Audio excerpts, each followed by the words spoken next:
जैसा कि आप लोग सोच रहे होंगे कि संस्कार पे ही क्यों वीडियो बना रहा हूँ। और उसके पीछे का कारण ये है कि मैं चाहता हूँ बेसिक्स आप लोगों को बताऊँ। और बहुत सारे ज्योतिषी हैं जिनको मुहूर्त के बारे में कम नॉलेज है, या फिर मैक्सिमम क्या होता है ना, ज्योतिषी के पास लोग मुहूर्त को लेकर के आ जाते हैं कि किस मुहूर्त में क्या करना चाहिए, क्या नहीं करना चाहिए। तो कुछ लोग ज्योतिष तो पढ़ लेते हैं बट उनको मुहूर्त के बारे में पता नहीं होता है, उसके वजह से वो कुछ बता नहीं पाते हैं कि ठीक है इस मुहूर्त में ये काम होना चाहिए, इस मुहूर्त में ये काम नहीं होना चाहिए। इसीलिए मैं ये सब मुहूर्त को लेकर, स्पेशली मैं मुहूर्त को लेकर के ज़्यादा बनाऊंगा। स्टार्टिंग में आपके सारे कंसेप्ट मुहूर्त का क्लियर करूंगा, फिर ज्योतिष का जो ग्रह है, नक्षत्र है, सबको भी डीप पढ़ाऊँगा। फिर आपको चीज़ें पूरी तरह से क्लियर समझ में आएंगी कि क्यों होता है और कैसे होता है। और जो जीवन का रहस्य बोला हूँ वो सारी चीज़ें आपको समझ में आने लगी। अभी का बताया हुआ, अभी का पढ़ाया हुआ आपको जब चार्ट बना करके, कुंडली बना कर जब समझाऊंगा, तो इस समय का पढ़ा हुआ उस समय जब इंटरलिंक होगा तब आपको चीज़ें समझ में आएंगी। तब आपको लगेगा कि नहीं, जो मैंने पढ़ाया है वो रियली पहले का पढ़ाया हुआ अभी काम आ रहा है। जो अभी का वीडियो नहीं देखेंगे, अभी का जो नहीं पढ़ेंगे इस सब चीज़ों को, तो आगे के उनको सब चीज़ें नहीं लगेंगी। फिर कोऑर्डिनेट करना, समझना मुश्किल हो जाएगा। तो बेसिकली अभी जो अ, आज का जो अन्नप्राशन जो है, जैसे अन्नप्राशन, चूड़ाकर्म और कर्णवेद, ये तीन टाइप को एक में रखा गया है। एक संस्कार, तीन एक प्रकार के संस्कार हैं। इसमें जो है अन्नप्राशन संस्कार सबसे पहले किया जाता है। जैसे कि आपको नाम से ही स्पष्ट हो रहा होगा कि अन्नप्राशन संस्कार मतलब अन्न खिलाना, बच्चे को प्रथम अन्न, पहली बार उसको अन्न खिलाना माता के दूध के अलावा। तो ये जो है संस्कार जो है बहुत ही इम्पोर्टेंट है। और सभी लोगों को पता भी होना चाहिए कि ये संस्कार कब होना चाहिए, क्योंकि बहुत सारे लोगों को पता नहीं है कि अन्नप्राशन संस्कार कब होना चाहिए। तो उसकी आज डीप में थोड़ा आपको बताऊंगा। उसके बाद फिर चूड़ाकर्म, मुंडन जो बोलते हैं, उसके बारे में बताऊंगा। उसके बाद कर्णवेदन। तो पहले हम अन्नप्राशन संस्कार के बारे में देखते हैं, फिर आगे अगले टॉपिक में बात करेंगे। तो जब नवजात शिशु होता है, जन्म के बाद से केवल माता का दूध पीता है, माता के दूध पे निर्भर होता है। किंतु कुछ समय बीत जाने के बाद 6 महीने के पश्चात केवल दूध पान से ही बच्चा का पालन पोषण नहीं हो सकता। तो दूध के अतिरिक्त जो उसको अन्न खिलाना आवश्यक हो जाता है, क्योंकि उसकी जो शारीरिक बुद्धि है, शरीर है, सब कुछ का विकास पूर्ण रूप से शुरू हो जाता है उस समय से। तो जैसे कहा गया कि अन्नम व प्राणः, अन्न में ही प्राण है, ऐसा कहा गया किताबों में। एंड शिशु को अन्नप्राशन कराना जो होता है, वो अन्न खिलाना अत्यधिक आवश्यक माना जाता है। इसको एक अनुष्ठान के रूप में लोग लिए लेते हैं। इस दिन कुछ अनुष्ठान किया जाता है, अनुष्ठान के द्वारा ही अन्नप्राशन संस्कार को कराया जाता है। और इसीलिए प्रसिद्ध भी है काफ़ी ज़्यादा। आरंभ में जो है बच्चा जो है दूध पे, आपको जैसे बताया कि दूध पे निर्भर होता है।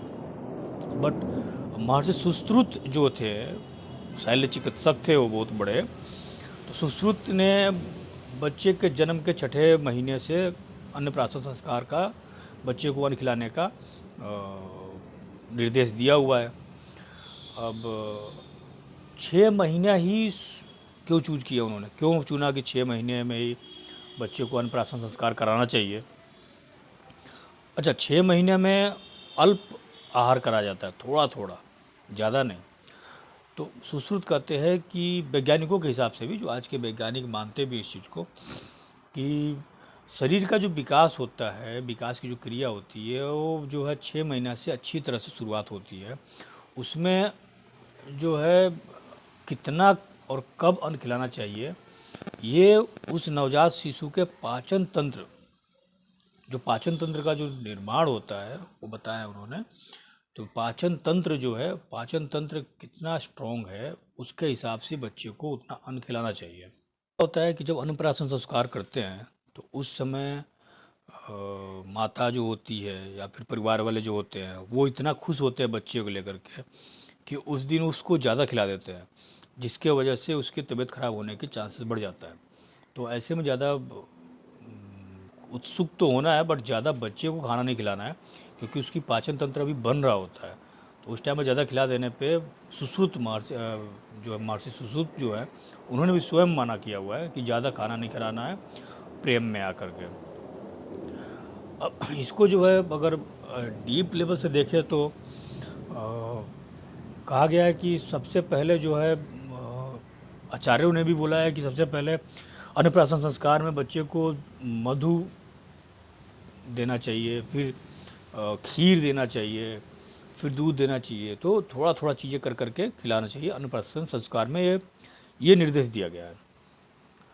अब जो है मार्कंडेय पुराण में भी लिखा हुआ है कि जो पिता सर्वप्रथम वैदिक मंत्रों के द्वारा हवन करके उसका हवन करने के पश्चात जो है बच्चे को अन्न ग्रहण करे, जिससे कि उसका वाणी और वीर्य में वृद्धि हो। और वैदिक मंत्रों के से जो है देवी का आराधना करते हैं, देवी को भोग लगाते हैं, उसके बाद बच्चे को अन्नप्राशन कराते हैं। अब जो है अन्नप्राशन का जो मुहूर्त को अगर देखा जाए तो सुश्रुत बोलते हैं कि प्रसव के बच्चा जब जन्म लेता है, बच्चा के जन्म लेने के 6 महीने बाद कराना चाहिए। और मनुस्मृति और यज्ञोकल्प स्मृति एक है, वो भी अन्नप्राशन को लेकर के 6 महीने के बाद का ही समय कहा है। लेकिन एक लौगाक्षिक ऋषि हैं, उन्होंने थोड़ा सा मत अलग दिया है।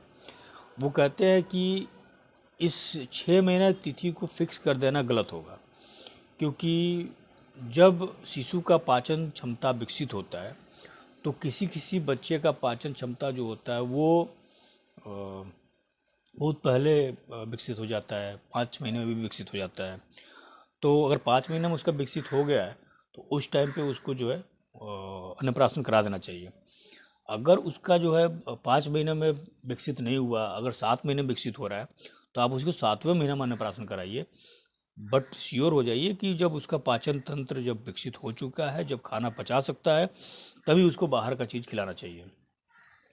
अब उसमें जो बात आ जाती है कि पता कैसे चलेगा कि बच्चे का पाचन तंत्र रेडी हो गया है, अब वो खाना खाने के योग्य हो चुका है। तो कहते हैं कि जब संतान का प्रथम दांत जब निकले, तो प्रथम दांत निकलते ही सबसे पहले समझ जाना चाहिए कि उसका पाचन तंत्र रेडी हो चुका है, अब उसका आप अन्नप्राशन करा सकते हैं। तो इसीलिए वो बोलते हैं कि कभी कभी किसी बच्चे का 5वें महीने में भी दांत निकल जाता है, किसी किसी बच्चे का 8वें महीने में जाके दांत निकलता है। तो लौगाक्षिक ऋषि कहते हैं कि जिसका जब दांत निकले उस टाइम पे अन्नप्राशन कराना चाहिए, कंपेयर टू ये नहीं कि आप फिक्स कर दिए कि 6 महीने पे ही खिलाना है। ये चीज़ उन्होंने बोला। अच्छा, उन्होंने एक और चीज़ कहा कि जन्म काल से 6वां और महीना शिशु को अन्न देना चाहिए, बट उसमें जो है उन्होंने कहा है कि 8वें, 9वें और 10वें और अधिकतम 12वें महीने तक जाना चाहिए। अन्नप्राशन का जो है संस्कार है, उससे ऊपर नहीं जाना चाहिए, उसके अंदर ही ये करना है। मुहूर्त चिंता है, उन्होंने लिखा हुआ अन्नप्राशन को लेकर के मुहूर्त निकाला है। उन्होंने 3 श्लोकों से बड़े विस्तार से बताया है कि केवल तिथि, वार, नक्षत्र, मास, लग्न का वर्णन करते हुए ही नहीं देखना है, लग्न कुंडली में ग्रहों की स्थिति भी देखनी है। उन ग्रहों की स्थिति देखते हुए फिर जो है उस ग्रहों से संबंधित बच्चे को वो अन्नप्राशन कराना है, जिससे कि बच्चे को ज़्यादा तकलीफ समस्या ना आए। मतलब यह है कि जब आप अन्नप्राशन करा रहे हो तो रिक्ता तिथि जो बताया था मैं आपको, रिक्ता तिथि ना पड़े, नंदा तिथि ना पड़े, और अष्टमी ना पड़े, द्वादशी और अमावस्या ना पड़े। ऐसी तिथि को छोड़ करके, और तिथि तो हो गया, बट वार को लेकर के, जैसे मंगलवार ना पड़े, शनिवार ना पड़े, रविवार ना पड़े, तो इन सब चीज़ों को छोड़ करके, और जन्म से अगर 8वीं राशि अगर आ रही है जन्म लग्न से, बच्चे का जो जन्म में लग्न हुआ है, जिस लग्न में जन्म हुआ है, उस जन्म लग्न से 8वां लग्न उदय न हो रहा हो, उस समय जो है ये अन्नप्राशन संस्कार नहीं करना चाहिए। अगर आठवां लग्न जन्म से आठवां लग्न उदय हो रहा हो तो जन्म संस्कार अन्नप्राशन संस्कार रोक देना चाहिए उस टाइम पे। अब जो है रामाचार्य जो है कहते हैं कि यदि पुत्र है तो प्रसव के 8वें महीने से, ये रामाचार्य जी का अपना मत है, वो बोलते हैं कि अगर पुत्र है तो 8वें महीने से, 6वें 8वें और 10वें महीने से लगभग कर सकते हैं। और अगर कन्या है तो जन्म के विषम संख्या जो मास आते हैं, जैसे 5वें 7वें 9वें महीना जो आते हैं, उसमें अन्नप्राशन संस्कार करना चाहिए। अब जो है रामाचार्य कहते हैं कि चरक, स्थिर संज्ञक, लघु संज्ञक और मृदु संज्ञक नक्षत्र जो होते हैं उसमें भी ये संस्कार कर सकते हैं, उसमें कोई दिक्कत नहीं, ये संस्कार अच्छे हैं करने के लिए। अर्थात जो है जिस लग्न में अन्नप्राशन करना अभिष्ट हो उससे केंद्र भाव जो है, आपको पता होगा कि 1 4 7 10 और त्रिकोण भाव 5 और 9 भाव 5 और 9 भाव से ग्रह जो है शुक्र, गुरु, चंद्रमा, बुध ग्रहों से अगर युति बनी हुई है तो, और अशुभ ग्रहों का जो है 3 6 11 में अगर अशुभ ग्रह बैठे हुए हैं तो ऐसे टाइम पे, ऐसे लग्न के उदय में आप जो है अन्नप्राशन जो है करवा सकते हैं। बट वही है कि आप लग्न से 8वां लग्न उदय ना हो रहा हो जन्म लग्न से।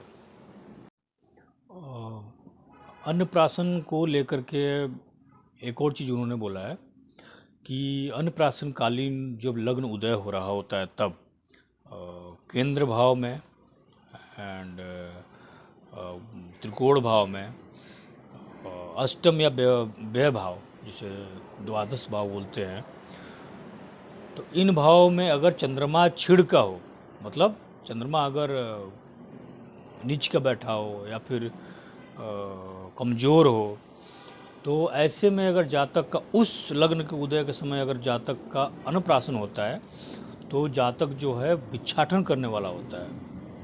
और अगर चंद्रमा उच्च का बैठ गया इन लग्नों में, इन भाव में, और अच्छी स्थिति में अगर चंद्रमा है उस समय जब अन्नप्राशन हो रहा है, तो ऐसे में जातक जो है योगी टाइप का और अनुष्ठान धार्मिक कार्य करने वाला होता है।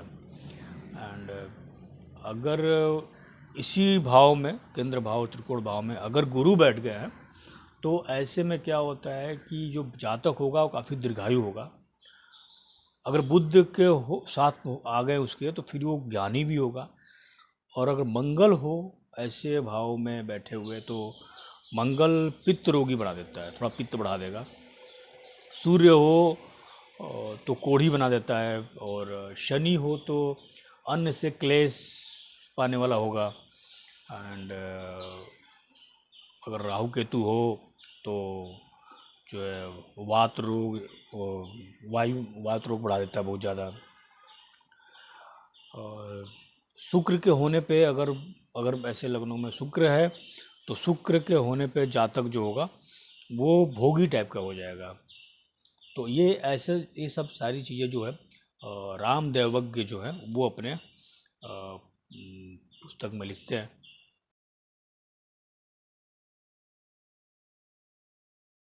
उसके पीछे का कारण ये है कि अन्नप्राशन, उसमें अन्नप्राशन में भी आपको चंद्रमा को महत्व बहुत ज़्यादा दे रहे हैं। चंद्रमा अगर नीच का ना हो, चंद्रमा अगर समस्या में ना हो, पीड़ित ना हो, उसके पीछे का कारण ये है कि चंद्रमा खाने का कारक ग्रह है। जितने भी फूड यूज करते हैं वो सारा चीज़ें चंद्रमा उसका कारक तो लिया हुआ है। तो अगर चंद्रमा अगर अच्छी स्थिति में है जिस समय अन्नप्राशन हो रहा है तो जाहिर सी बात है बच्चे का जो आने वाला है, क्योंकि देखिए जन्म के टाइम पे जो पत्री आपका बनता है, जो स्नैपशॉट लेते हैं ग्रहों का, ऐसे ही हम कुछ और भी कर्म करने जाते हैं उस टाइम पे भी उस समय का स्नैपशॉट लेते हैं, और वो भी कार्य बताता है कि आपके आने वाले समय में कैसे कैसे रिजल्ट्स आएंगे। कई बार होता है जो अच्छे ग्रह बैठे हुए होते हैं फिर भी वो लोग खाने को परेशान हो जाते हैं, खाने के लिए दिक्कत हो जाता है। तो इस धरती पे जब भी आप कुछ नया काम करते हैं तो वो उस समय का एक नया कुंडली बनता है। जैसे आपको पता ही है कि अगर मैं आपको बताते रहता हूँ मुहूर्त में भी कि जब आप घर बनवाने जा रहे हैं तो घर बनवाते समय अगर आप उस मुहूर्त को आप देखा, अगर आपने जो लगन उदय हो रहा है, जो कुंडली उस समय बन रही है, वो उस घर का पूरा हिस्ट्री बता देगा कि आगे इस घर के साथ क्या क्या होने वाला है। ऐसे ही अन्नप्राशन जो है, अगर आप उस समय बच्चे को जो खाना खिला रहे हैं वो खाना आपको ये बता देगा क्लियर क्लियर कि ये बच्चा आगे चल करके कैसा कैसा खाना खाने वाला है और क्या क्या करने वाला है। तो बेसिकली आगे चल के बच्चा कैसा खाना खाएगा, कैसे उसके फूड पॉइजनिंग तो नहीं होगा, फूड से एलर्जी तो नहीं होगा, फूड से प्रॉब्लम तो नहीं होगा, क्योंकि अन्नप्राशन जिस समय कराते हैं वो आपके जीवन का सबसे प्रथम अन्न होता है। और अन्नप्राशन करते ही आपका एक और कुंडली बनती है जो आपके सिर्फ खाने को लेकर बताएगा पूरी ज़िंदगी कि आपका खाना कैसा रहेगा। इसीलिए यही सब देख करके हमारे ऋषियों ने लिखा है कि अगर नीच का चंद्रमा है तो आप जो है खाने को लेकर परेशान रहेंगे, अगर उच्च का चंद्रमा है तो आप काफ़ी दान करेंगे और काफ़ी धार्मिक टाइप के होंगे, योग आदि करेंगे, ये सब चीज़ें हैं, अनुष्ठान करवाएंगे, लोगों को खाना दिखलवाएंगे। अगर कुछ उस चंद्रमा के साथ कहीं गुरु की दृष्टि पड़ गई तो और भी अच्छा आपके साथ होगा। इसीलिए जो ऋषि हैं वो पूरा चंद्रमा पे बहुत फोकस किए हैं कि अन्नप्राशन का समय चंद्रमा का बहुत बड़ा महत्व है। तो जब मैं कुंडली पढ़ाऊँगा तो ये सारी चीज़ें उसमें रिलेट करूँगा और आपको वो सब चीज़ें बताऊँगा कि क्या होना चाहिए, क्या नहीं होना चाहिए। और नेक्स्ट मेरा रहेगा मुंडन संस्कार, और मैं सारे संस्कार कंप्लीट करने के बाद फिर आपको कुंडली बनाना, कुंडली देखना, हर चीज़ सिखाऊंगा। तब तक बस पैसेंस रखिए और इन सब चीज़ों को माइंड में रखिए। अगर ये सब चीज़ें माइंड में रहेगा, दिमाग में रहेगा उस टाइम पे, तो जो मैं बताऊंगा बिना पेन पेंसिल का आप समझ जाएंगे कि मैं क्या बताने की कोशिश कर रहा हूँ। और उसके लिए आपको मेरी हर वीडियो से गुजरना पड़ेगा एक एक बार कम से कम, और याद करना पड़ेगा।